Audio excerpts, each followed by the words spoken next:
Hey YouTube, it's time for August favorites, and this is gonna be a pretty quick video. I don't have quite as many things that I tried for the first time in August as I did in July, but I do have a few things for you. So first with decks, I did buy several tarot decks during August, but I've mostly been reading with the same deck. So I don't really have a favorite that I've been reading with a lot, but I will say, maybe this is kind of an honorable mention, but the Lumina Tarot, I just got in August and was immediately super drawn to. Like, I've done one reading where it was a 7 card draw and I got like 5 majors, so kind of intense energy. I love the color combined with the black and white, and just, oh, this is great. This is the Lovers, really like this card with the wolves. So just, yeah, really nice deck that I'm super looking forward to working more with. And then a couple of podcasts that I've been getting into. If you do like witchy spiritual stuff, the Dream Freedom Beauty podcast has some good long form interviews with different people, and I appreciate that. I believe the host identifies, well, I know she identifies as white, and I think a white woman, although I could be wrong, could be non-binary, but is definitely aware of that and kind of talks about systemic oppression and different things when bringing on guests. So it's not like a kind of whitewashed spirituality, and I really appreciate that. And also just some really interesting people, and they get kind of deep into the long form interview. So that's a good one. The other one is I marathoned all the existing How to Survive the End of the World episodes with Autumn and Adrienne Marie Brown after I read Adrienne's book, Emergent Strategy, and absolutely recommend going back and listening to all the old episodes. It's two sisters, and they have this really cool perspective on everything. Like, if you like Adrienne Marie Brown's writing, Autumn is equally awesome, and they talk about all sorts of different things related to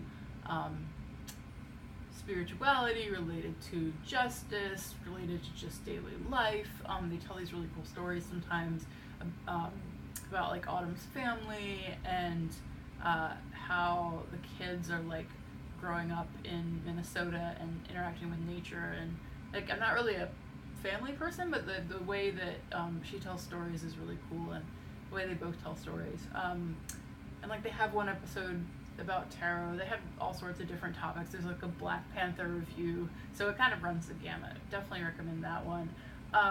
In books, I read a few good books, but the one that I would especially recommend if you for some reason haven't read it, I know most people probably have, is Roxane Gay's Hunger. It is very raw, very personal. If you do have things around body image or fatness or food, like, I would say content warning, just be aware that, you know, it might be tough, some of it, but it's just an amazing first person account, and hard, but really good. And then the last couple things I'll mention are in the gaming world. So I didn't play this because it's another PlayStation exclusive, I'm pretty sure. Maybe it's PlayStation and Windows, but anyway, it's not on what I have, which is Mac and Xbox. But Senua's Sacrifice, Hellblade Senua's Sacrifice is the full title. I thought it was really good. Like, I read some critiques from folks who experienced psychosis that they didn't like certain things about the portrayal of psychosis, and it was really interesting because it's the story about this Pictish girl going through the Norse hell, trying to save her lover. And although I understood that it was a portrayal of mental health stuff, I actually read it a little differently. Like, to me, it was, I guess I read it more as like her being a witch or having some kind of powers that are perceived as mental health issues, or like maybe the line between mental health issues and and magic not being particularly clear. I don't want to minimize in any way, the negative experiences of people who do experience psychosis or experience other mental health issues by just, explaining it all away and saying, oh, they have a magic, they see the world differently, because that's not necessarily how everyone experiences psychosis, probably not how most people experience psychosis, but given that it was this historical kind of fantasy tale and she's going into hell and there's all this stuff about Norse mythology, like I actually read it as kind of a challenge to those who would react negatively to the use of magic. I won't give details so it's not a spoiler, but there is something that I read as being kind of witch burning, and so I saw a lot of ties to magic and like women's magic and mental health, and I think it just, to me, it was more complicated than just being about psychosis. So beautiful game, kind of interesting gameplay with puzzles. I think I would recommend it even though I hadn't actually played it.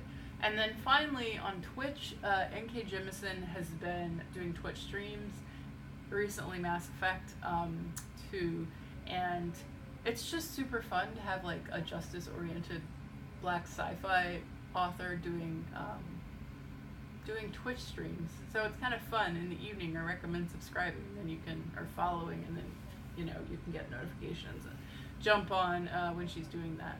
So kind of a fun one. Hope you enjoyed, and I'll be back next month for September favorites. All right, thank you.